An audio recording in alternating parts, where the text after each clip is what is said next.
दोस्तों इस वीडियो के अंदर हम यहाँ पे देखने वाले हैं जावास्क्रिप्ट का एरे। अब हम जो तीसरा टाइप है उसका कि यानी कि कंस्ट्रक्टर की हेल्प से हम कैसे किसी एरे को इनिशियलाइज कर सकते हैं और बाद में उसको हम यूज कर सकते हैं। तो ये जो तीसरा टाइप है आप इसको इस वीडियो के अंदर देखेंगे। तो चलिए इस वीडियो को शुरू करते हैं और सीखते हैं एरे बाय कंस्ट्रक्टर। तो यहाँ पे हमने पहले पार्ट के अंदर देखा कि कैसे हम स्टैटिक वैल्यूज एरे के अंदर डाल रहे थे। अब उसके सेकेंड पार्ट में हमने देखा कि कैसे हम एरे को इनिशियलाइज कर सकते हैं बाय न्यू कीवर्ड। अब इसके बाद से हमारे पास जो थर्ड पार्ट आया है इसके अंदर है क्या है कि कंस्ट्रक्टर की हेल्प से कैसे हम एरे की वैल्यू को इनिशियलाइज कर सकते हैं बाय यूजिंग न्यू कीवर्ड। यानी कि हम नया एक कंस्ट्रक्टर बनाएंगे, एक ऑब्जेक्ट बनाएंगे एरे का, उसके बाद से उसके कंस्ट्रक्टर के अंदर हम वैल्यूज असाइन कर देंगे। तो चलिए हम इसको एग्जांपल से देखते हैं ताकि आपको क्लियर यहाँ पे समझ में आ जाए कि क्या मैं बात कर रहा हूँ, किस कंस्ट्रक्टर की बात कर रहा हूँ।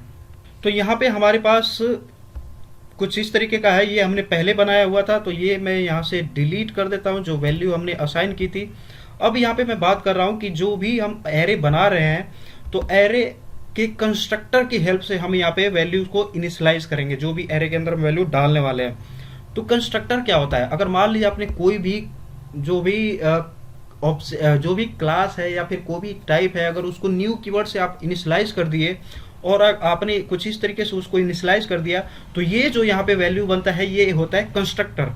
यानी कि उसका सबसे स्टार्टिंग फेज, यानी कि अगर कोई भी ऑब्जेक्ट बना रहे हैं आप तो ऑब्जेक्ट को इनिशियलाइज करने का जो भी काम करता है वो काम करता है कंस्ट्रक्टर। ठीक है, ये उसी का ही पार्ट होता है। तो मोस्ट ऑफ द केस क्या होता है कि अगर जैसे किसी और प्रोग्रामिंग की लैंग्वेज की हम बात करें तो कंस्ट्रक्टर हमारा इंटरनली होता है, यानी कि अगर हम नहीं भी बनाते हैं तो वो ऑटोमेटिकली हमारे मेमोरी के अंदर बनता है और वो ऑब्जेक्ट को इनिशियलाइज करता रहता है। ठीक है, तो यहाँ पे हमारा ये जो है ये पार्ट कंस्ट्रक्टर कहलाता है क्योंकि हमने न्यू कीवर्ड से इसको इनिशियलाइज किया हुआ है। ठीक है, इसका इंस्टेंस क्रिएट किया है। तो ये जो कंस्ट्रक्टर है इसी के अंदर हम वैल्यूज यहाँ पे पास करने वाले हैं। तो आप अगेन यहाँ पे जो भी वैल्यू आप पास करेंगे वो इस एरे को असाइन हो जाएगा।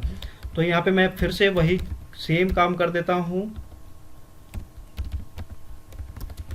ठीक है, ये वैल्यू मैंने इसके अंदर पास किया है इस कंस्ट्रक्टर के अंदर। तो अभी नेम एरे के अंदर वैल्यूज यहाँ पे आ गई होंगी। अब हम इसको सेव करके और यहाँ से रिफ्रेश करेंगे तो आप देख सकते हैं ये वैल्यू जो हमने पास किया है कंस्ट्रक्टर के अंदर वो यहाँ पे हमारे ब्राउजर के सामने प्रॉपर तरीके से दिख रहा है। तो अब यहाँ पे बात आ गई कि ये तीनों अलग अलग तरीके का हम क्यों यूज कर रहे हैं। ठीक है, एक तो जो पहला था आपका, आपने देखा था कि वो एरे लिटरल है, यानी कि एक तरीके से स्टैटिक ऑब्जेक्ट यानी कांस्टेंट वहां पे हम वैल्यू उसके अंदर दे रहे थे, यानी कि एक बार वैल्यू दे दी है तो हम उसको चेंज नहीं कर सकते। दूसरा हमारे पास जो टाइप आया था वो एक तरीके से डायनेमिक टाइप था, यानी कि जब भी हमें रिक्वायरमेंट है हम उसके अंदर वैल्यूज डाल सकते हैं, अपने प्रोग्राम को आगे एग्जीक्यूट करा सकते हैं।